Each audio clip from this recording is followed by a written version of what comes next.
Hey coaches, look, let me give you a little detail as to why you feel resistance when you try to get your players to do something new. Resistance is not a bad psychological skill. In fact, it's really healthy, right? If you think about why we resist new information, it's kind of that protective mechanism of who should I trust, what information can I trust? It's one of that, it's almost like who's knocking on the door and it's our peephole into life. Like I resist. So if you're trying to get a player to make a change, right? And you tell that player, I want you to do this, and the player resists. What is your initial reaction? Well, most of the time, your reaction to their resistance is frustration and more resistance.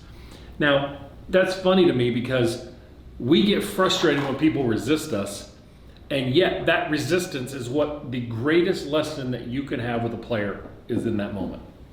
People resist because, one, the new information is in conflict to what they've always believed in their game. They've always thought one way, and now you're giving them something new. And that something new just doesn't match.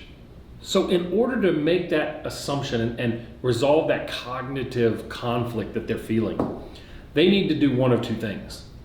They need to build up their own current perspective, like, no, but what I do is actually really good, or they need to knock your perspective, like yours isn't that good. But resistance isn't a bad thing. It's a gateway to helping players get better.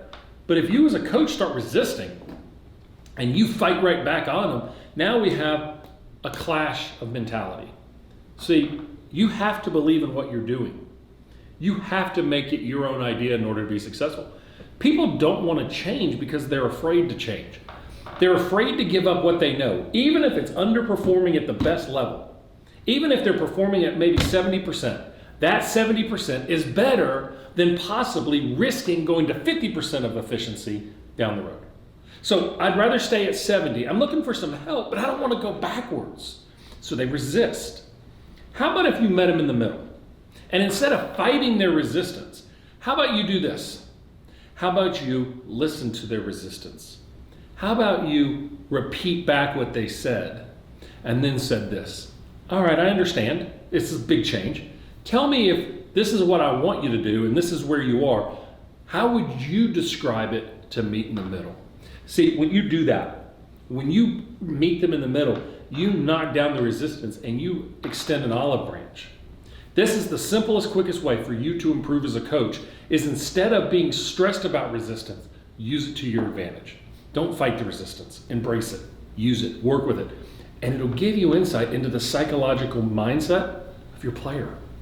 When you do that, God, it's easy and it's fun because now you're coaching a player and you're no longer telling a player. Start coaching. Embrace resistance. It's going to change the way you coach them.